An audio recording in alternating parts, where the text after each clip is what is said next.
Now, who remembers old Lindsey Williams saying that his elite friend, I think it was the one that died, Ken Fromm, a couple years ago, kept telling him, watch China. China's the big one. And always referencing that around the United States going down to third world status and something new coming that's more powerful than the U.S.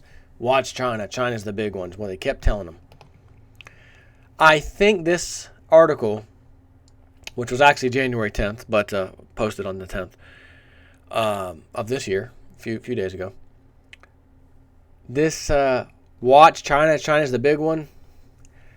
I think this pretty much seals the deal. This is one of many coffins, nails being put in the coffin of the great United States of America that we once knew, unfortunately. Headline: China surpasses U.S.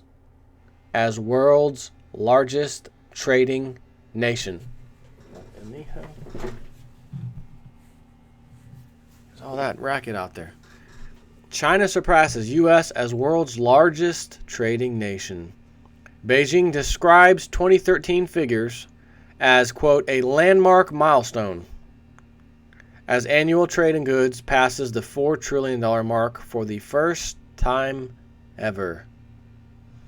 China became the world's largest trading nation in 2013, overtaking the United States in what Beijing describes as a landmark milestone for the country. China's annual trade in goods passed the $4 trillion mark for the first time last year, according to official data, after exports from the world's second largest economy rose 7.9% to $2.21 trillion and imports rose 7.3% to $1.95 trillion. The shift in the trading pecking order, if you will, reflected China's rising global dominance despite a slowdown in economic growth last year. So despite the slowdown, still came out on top for the first time ever.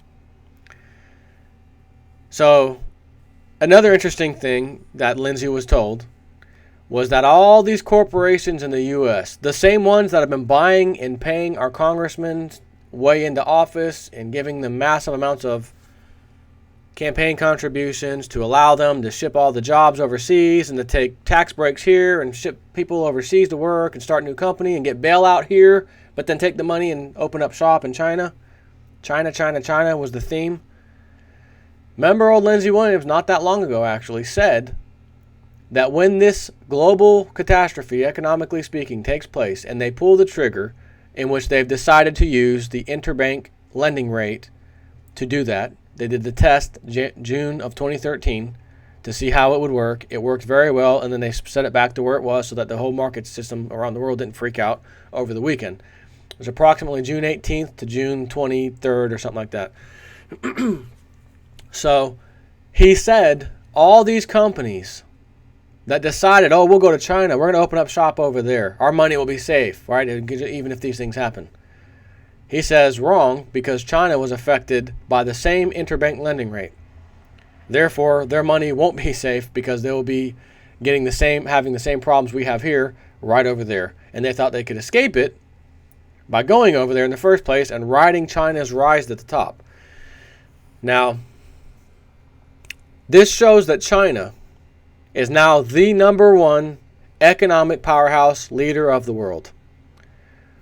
And since the United States had that former title, you could look at all the data. We were the number one nation on the earth. We had the biggest economy, right? Biggest trader in the world, or biggest trading of goods and services in the world. Now China has taken that over. That means you are no longer number one. That was the year. Bye-bye, Miss American Pie.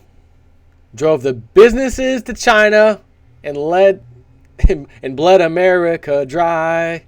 This will be the day that she dies, right? So, this is data that anyone can see.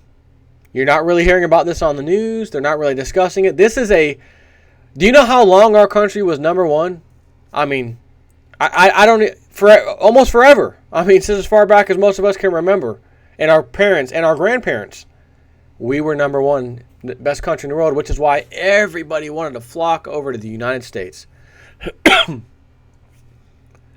And now the opposite's happening. The jobs are going overseas first. And cheap labor chases jobs.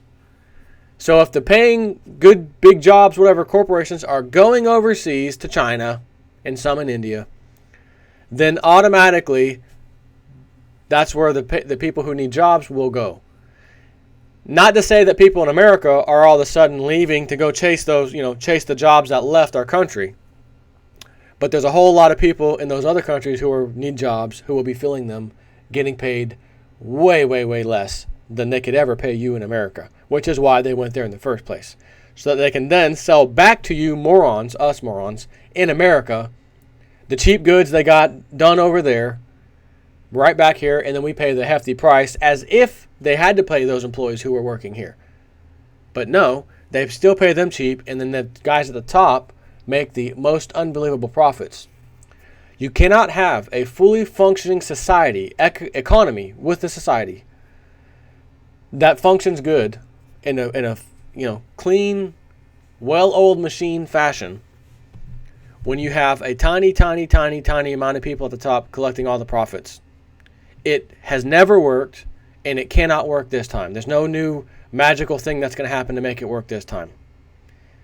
And the governments are going to have massive problems on their hand. They can't, just like the data I showed the other day, how they finagle the unemployment data and the jobless data.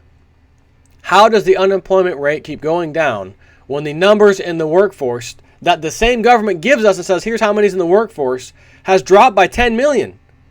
There's now 10 million less people in the workforce. How is that freaking possible?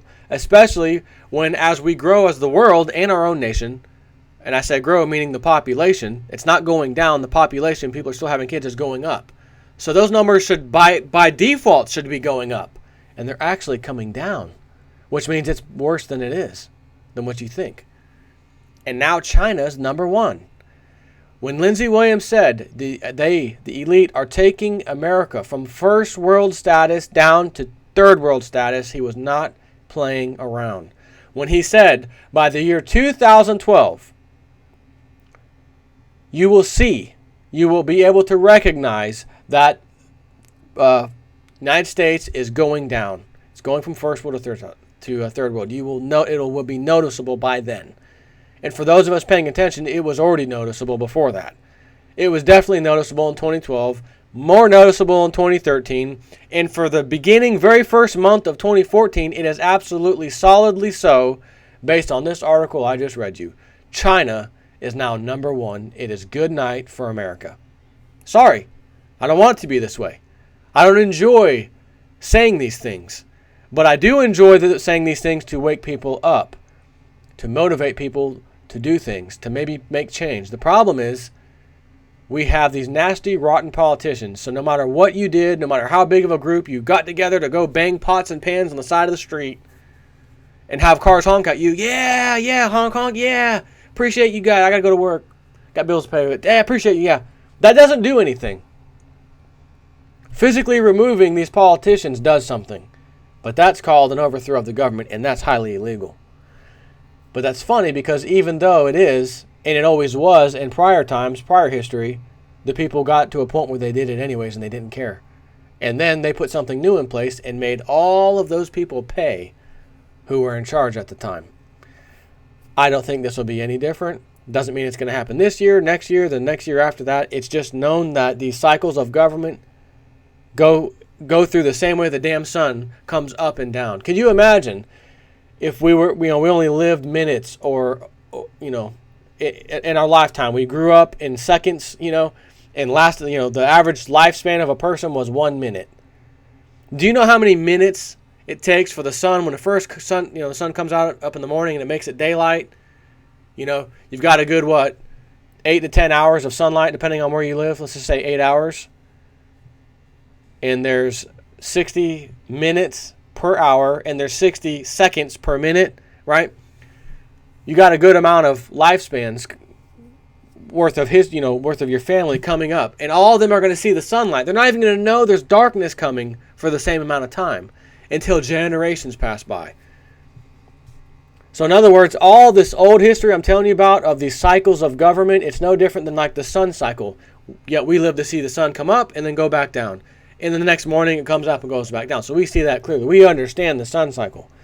What people don't really understand is that a few hundred years ago when revolutions are taking place, that those are cycles. And that different types of governments or types of governments, in other words, democracies, oligarchies, dictatorship, that kind of thing, king and queen, those come and go too, just like the sun comes up and comes down.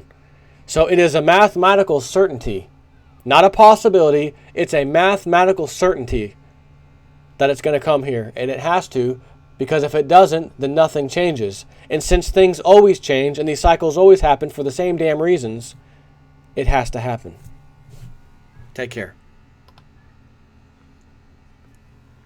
We are me Chinese, me play joke, me go pee pee on US.